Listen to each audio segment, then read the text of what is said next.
Dueling speeches at the World Economic Forum set the pulse of politics racing this week. We live in an era of great power rivalry. The USA is the economic engine on the planet. That the rules-based order is fading. When America booms, the entire world booms. That the strong can do what they can, and the weak must suffer what they must. It's been the history. When it goes bad, it goes bad. For decades, countries like Canada prospered under what we called the rules-based international order. This bargain no longer works. Quite frankly, many parts of our world are being destroyed before our very eyes, and the leaders don't even understand what's happening. We are in the midst of a rupture, not a transition. Great powers have begun using economic integration as weapons. Raising tariffs on foreign nations to pay for the damage that they've caused. We stand firmly with Greenland and Denmark and fully support their unique right to determine Greenland's future. All the United States is asking for is a place called Greenland. We gave it back. But how ungrateful are they now? Canada was amongst the first to hear the wake-up call. Canada gets a lot of freebies from us, by the way. They should be grateful also, but they're not. We actively take on the world as it is, not wait around for a world we wish to be. I watched your Prime Minister yesterday. He wasn't so grateful. But they should be grateful to us. We are no longer just relying on the strength of our values, but also the value of our strength. Canada lives because of the United States. Remember that, Mark, the next time you make your statements. The middle powers must act together because if we're not at the table, we're on the menu. We know the old order is not coming back. We shouldn't mourn it. They called me daddy, right, last time? A very smart man said, he's our daddy. The powerful have their power. We are the hottest country anywhere in the world. But we have something too. The capacity to stop pretending, to name reality, to build our strength at home, and to act together. The U.S. president, obviously unhappy with the Prime Minister's speech, as you heard there, took a step further last night, posting this on social media to let Mark Carney know that his invitation to join the Board of Peace Initiative for Gaza has been withdrawn. Time now to bring in our party insiders. Greg McEachran is a former Liberal ministerial advisor. Fred Delory is a former Conservative campaign manager. And Melanie Richer is a former communications director for the NDP. Hi, guys. Nice to see you all. Thanks for coming in on this Friday. Greg, I'll start with you. Obviously, we played those clips. It's a bit of a study in contrasts, if you will, between what Trump and his rhetoric is like and then what we heard from the Prime Minister on what he thinks is happening to the world around us. What did you make of what the Prime Minister said in Davos? In terms of the comparison, it's funny, I saw a cartoon from Michael Deatter just before I came into the studio, and it's two writing implements. One is a quill and one's a crayon. And I think that really can sum it up better than 18 sentences. What I'm seeing consistently is a lot of pride from Canadians because there are people around the world and from some unusual corners, as well as here in Canada, people across the political spectrum that have said the Prime Minister met the moment. And then I think a day later, ripples aside, the President of the United States made that speech look even better. The other thing I would say is just I think it was a bit of a wake-up call for the Trump administration, and I don't know how much they'll continue to travel where they can't go to safe spots. But the president has not done a lot of domestic travel. Recently, he did a Ford plant, and he received a hand gesture. And I think that probably surprised him because it's outside that bubble. And then internationally at Davos, those of us who have worked for ministers or leaders and you're at conferences or you're working for a prime minister and you're working with other political groups, you do get a sense of where your minister, your prime minister, your politician stands. And I think they realized in Davos that, once they're outside their little bubble of Fox News and some of those other, podcasts, it was quite striking. People really didn't want to hear from him for an hour and a half. He reminds me of that person who's just so entitled that he assumes everyone wants to hear his opinion, that he keeps saying things like quite frankly over and over again. Well, when you overuse it, you're not being frank, but it's as if he's trying to let you in on a secret and no one really knows or cares anymore. Fred? Yeah, look, I thought Carney's speech was well done. It was certainly gained attention around the world and domestically as well. A lot of people said a lot of positive things about it. The contrast with Trump, I mean, it's you cannot compare the two. One was a very well thought out, laid out speech to the world. The other seemed like some kind of rebuttal off the cuff. Which I think kind of shows you the two ways these two different leaders are thinking and planning and how things are moving right now. And that's where we are. Mel, should we be concerned that it did rankle Trump a little bit, that he was concerned about what Carney had said and that he did take the step of pulling him off the Board of Peace or rescinding his invitation to this body that we're not quite sure if it actually exists at this juncture, but saying he's no longer welcome to be a member of that board as it decides what to do about Gaza. Is that something we should be concerned about? Should it be a problem that Trump and Carney seem to be offside right now?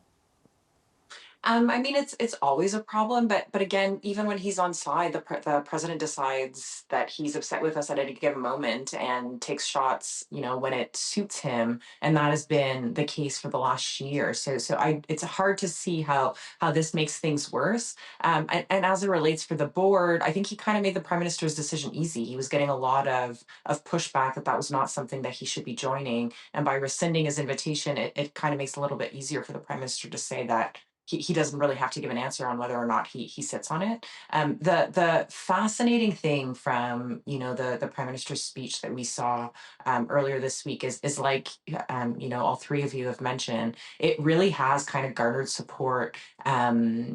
Regardless of where you sit partisan, with regular folks who wouldn't necessarily be paying attention to what happens in Davos. I had my dad texting me saying, "What did you think?" and that he thought it was a really good speech. I think folks who don't usually pay attention to this kind of stuff and who are terrified about what's going on with the president, what's going on around the world, we're looking at this and thought, finally, an adult, somebody who says things and is giving us a path forward for how we can work together to get things done. I think the next important part following that speech, though, is what is the next step and how are we working with those other countries and who is joining us on this maybe journey, for lack of a better word, to find that middle power so that we're not so held hostage, which maybe sounds like an awful way to describe it, but it definitely feels that way with President Trump. And I think folks around the world who heard the prime minister's speech probably felt like somebody's finally saying the thing that we want him to say. So it was a good speech, and I think now folks are just looking at, okay, now how do we continue this conversation in the face of everything that's happening with the United States? Greg, why do you think it resonated? Because it was an eloquent speech, but it was fairly wonkish, right? It was fairly high-minded. He was quoting folks from history that maybe people are not necessarily familiar with out there in the general public. Why do you think that it did have that appeal and that it did go viral? I mean, it truly is being talked about everywhere, and we know from the numbers from our own stories about it, there was a lot of interest. Why did it have that sort of resonation with people?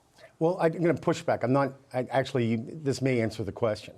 You said it was a bit wonkish, policy wonkish. It was smart. He didn't dumb it down. Maybe he had to look up some words like hegemony, but he didn't pander. And all that the far right seems to do right now, and that includes Trump, MAGA base, is pander. Pander to the worst. If you are pulling 5-year-old children off the street, you have lost the plot. And the president has complained about this and that he's losing support because of the coverage in Minnesota. Maybe it's his PR handlers. Well, we all know that he'll dump people in his circle pretty fast, and then they have the cottage industry of writing the tell-all book. But he's down to the dregs. And that includes the people that go on CNN and defend him. It includes the people in the White House who he's tasking to do really impossible things that bend the law, and they actually aren't that good. So they're even the best political advisors couldn't do some of the things that the president wants him to do. So I think the reason why our prime minister resonated is because he said it in front of people like the prime minister of the UK, who went cap in hand, second state dinner and all these concessions. I noticed today Keir Starmer has rightly come out about the other countries that served in Afghanistan. I was with Prime Minister Paul Martin during a ceremony in Halifax where one of our soldiers had been killed, with his widow there with literally a newborn. So when I hear the President of the United States start to say that Canada was not at the front line, it just increases our resolve that Canada is going to find our way. And if our Prime Minister is setting that path, I think Canadians are pretty happy. Yeah, I just want to read about a statement from the Prime Minister's office about the Board of Peace. We just got it from our inbox. It's they're recapping how Canada is committed to rebuilding Gaza. They've committed $400 million in international assistance. We support the intent of President Trump's pursuit of peace for Gaza. We remain resolute in our support for Palestinians' right to self-determination. So no actual engagement there, Fred, with what's happened with Trump removing Carney from the Board of Peace, but kind of a diplomatic statement, if you will, from the Prime Minister's office, not slagging Trump, not really lamenting the fact that Carney will not be a member of this board anymore. It's a delicate dance, isn't it, a little bit, right? Well, because it's a strange dance. What is this board? What is this board? And I mean, entity. maybe he's given him a favor, right? Maybe he's delivered Carney a favor because he doesn't have to turn it down potentially. Right. He's made the choice for him whether to sit on this thing. Yeah, it was the whole thing was strange. I saw a bunch of the names that are on it and different countries that are a part of it. I don't see a lot of other Western countries engaged or a part of it at all.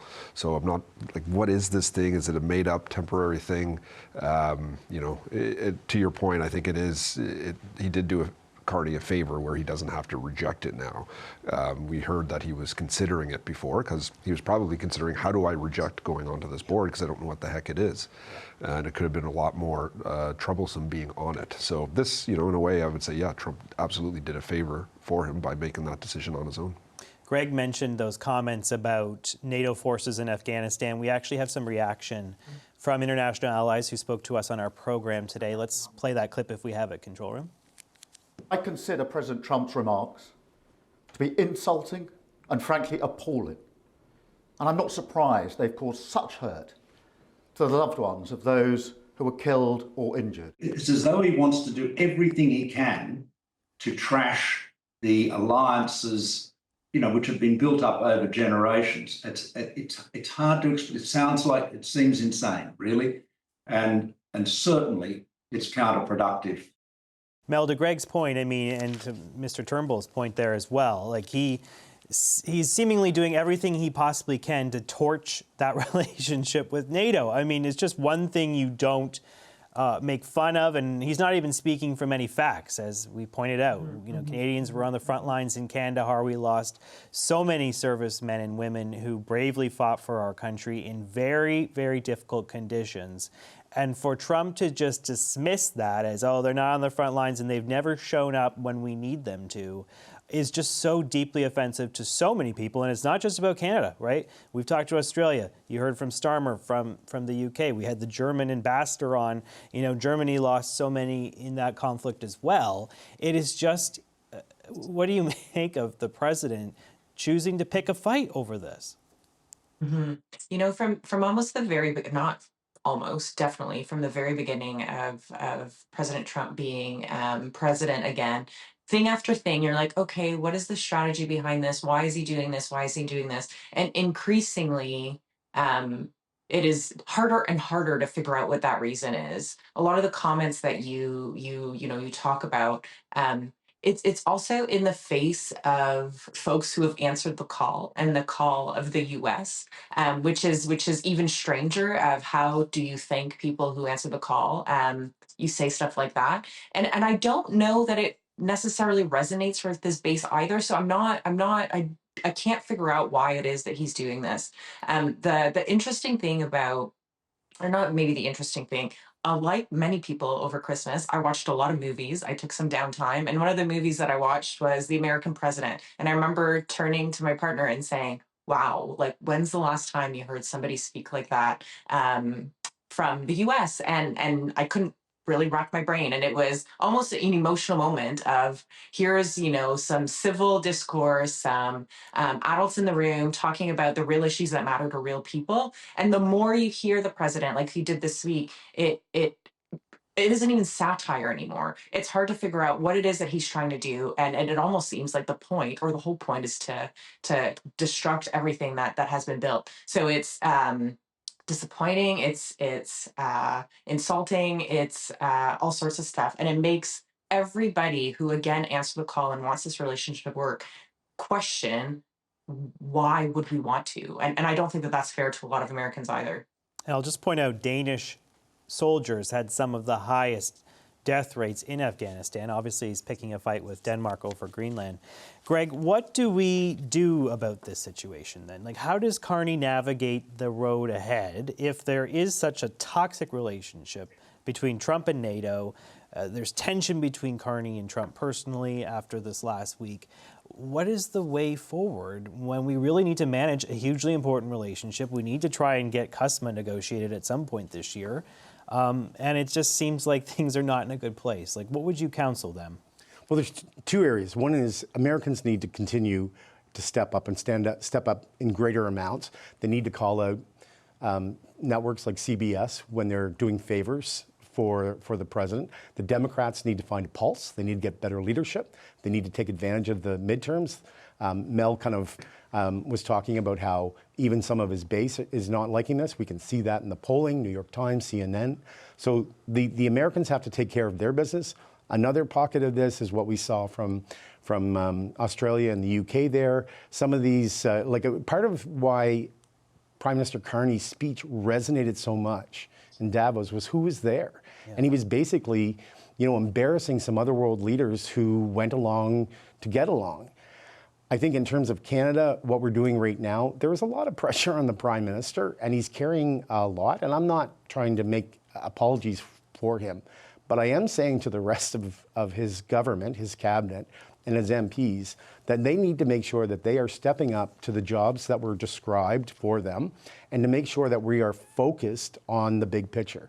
I mentioned this last week about seeing Anita Anand just before Christmas, and we were talking about her job, and she said, right now, we're all trade ministers. And when I heard that, I actually liked that. That is exactly what our foreign affairs minister, our defense minister, everyone, we have to be, I think, so focused on this. Yeah, and let's, I think we have a clip lined up of Pierre Poilievre, right, responding to Mr. Carney's speech in Davos. Let's play a little bit of that tape. Prime Minister Carney's well-crafted and eloquently delivered speech at Davos has been widely noted, and I want to start by offering my own praise. What stood out most to me was when he pointed out, quote, the gaps between rhetoric and reality. That's especially true here at home. If liberal words and good intentions were tradable commodities, Canada would already be the richest nation on earth. So, Fred, actually some rare praise from Poilievre for Mr. Carney, saying that it was a well-crafted speech. But then, as you heard there, he kind of pivots to his principal criticism of the Liberal government, that there's a lot of rhetoric and there's not a lot actually happening in terms of bringing down costs, dealing with affordability issues, getting shovels in the ground when it comes to a new pipeline or other energy projects. First of all, give me your take on Poilievre's lengthy video. I think it was nearly 13 minutes long, so he obviously felt the need to prepare a very substantive response to what Carney delivered in Davos. And then what do you make of this criticism? Because it actually is similar to what we've been hearing. I mean, there isn't actually kind of a new line from him, right? It's more or less the same. Give me your thoughts on that.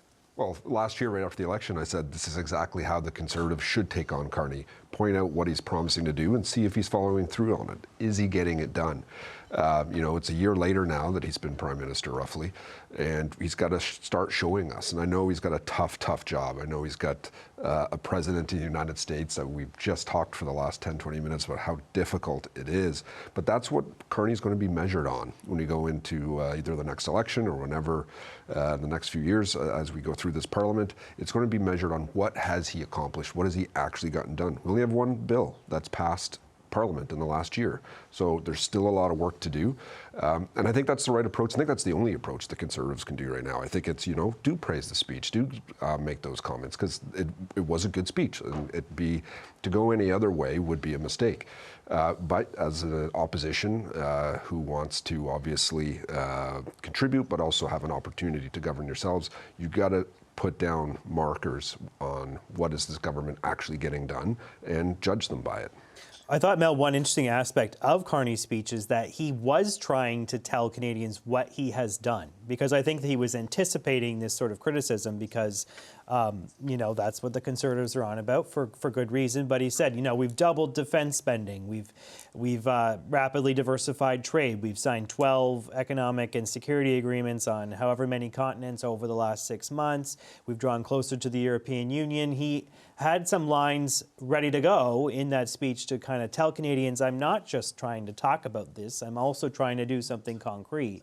But do you think that there has to be more? Like, do you think that he has to maybe come up with more to show Canadians that it's not just a fancy speech citing communist leaders from the mid-20th century, it's also, or anti-communist leaders, I should say, it's also about what we can do to put people to work, to help prop up an economy that's challenged? Like, there obviously needs to be something more from this session of Parliament that's coming up, right?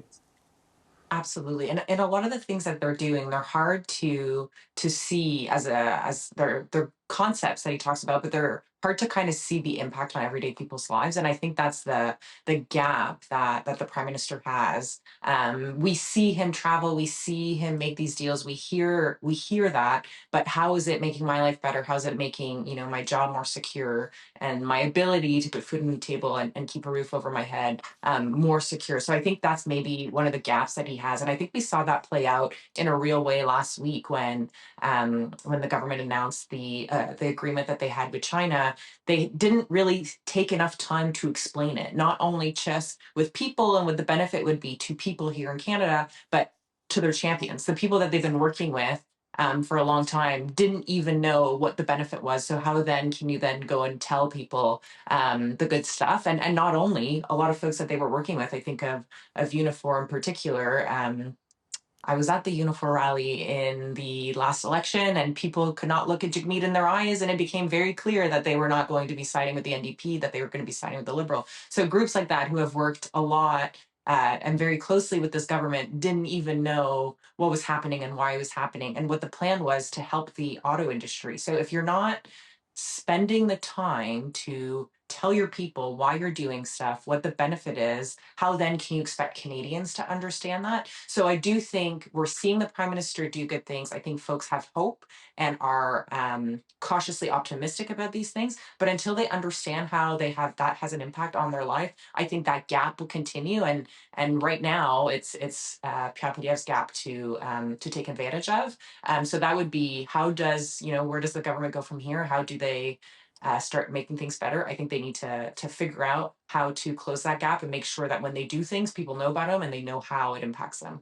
Greg, there might be a gap in the leadership review numbers Poilievre wants and what he might get a week from today in Calgary when the party comes together for its convention. Let's just talk about what you're expecting there. Do you think that Poilievre walks away with this? He can avoid going to a leadership review? Do you think party members feel like the messaging he's putting out today is working, it's resonating, it's something that's successful? Or do you think that he's got trouble on his hands? Like, where does it go for him internally within the Conservative Party? I think for the party, it was politically smart to move this leadership review from Ottawa to Calgary, where it's supposed to be. It's at the end of January. We're going into a really, really cold week across the country. Tough to fly at the best of times in Canada.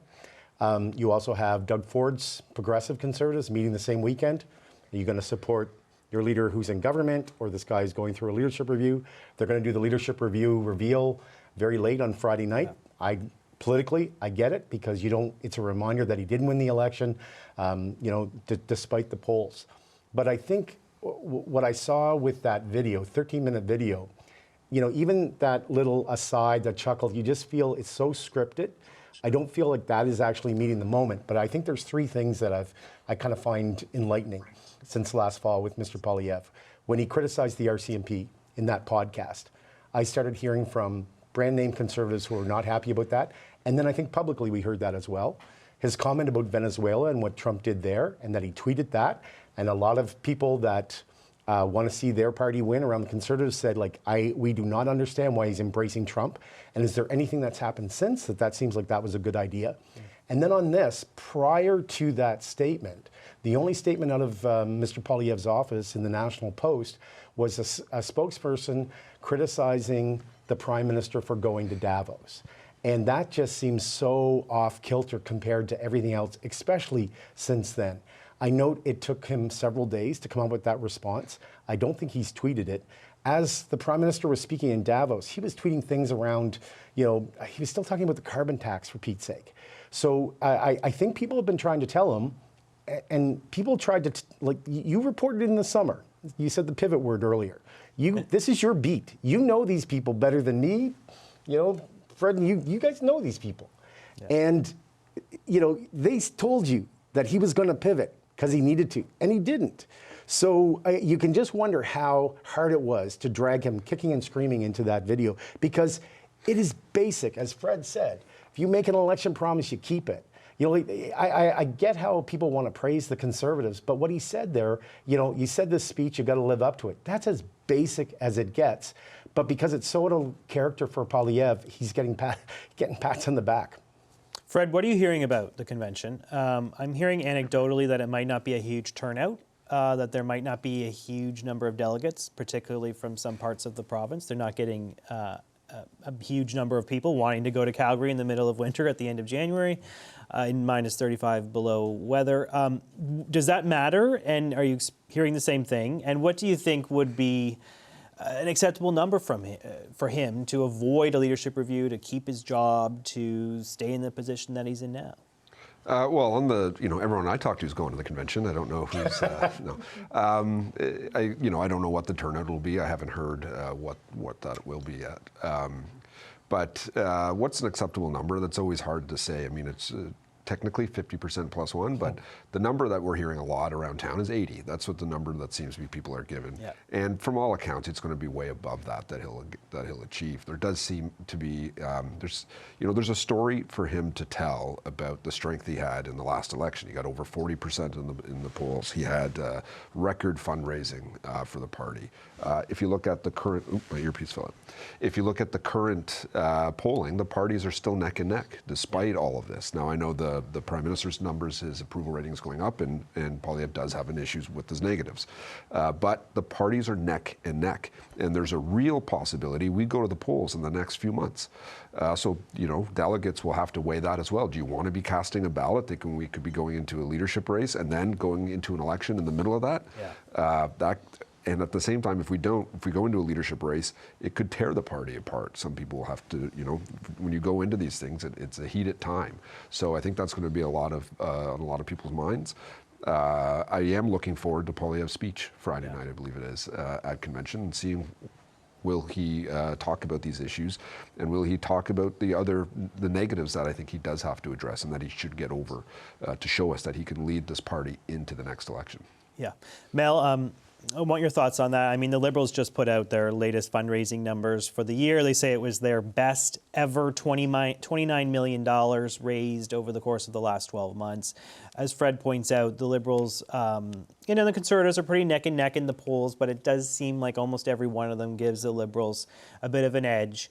What does Poilievre have to say to delegates next week to try and keep his job, to try and make it clear to them that he thinks that it's possible to win? Mm-hmm. And like Fred has reminded us a few times, in Canada, we like to presidentialize our elections. So the leadership numbers are really important. So I think that almost the neck to neck is less probably what would happen in reality if we went to an election based on those leadership numbers.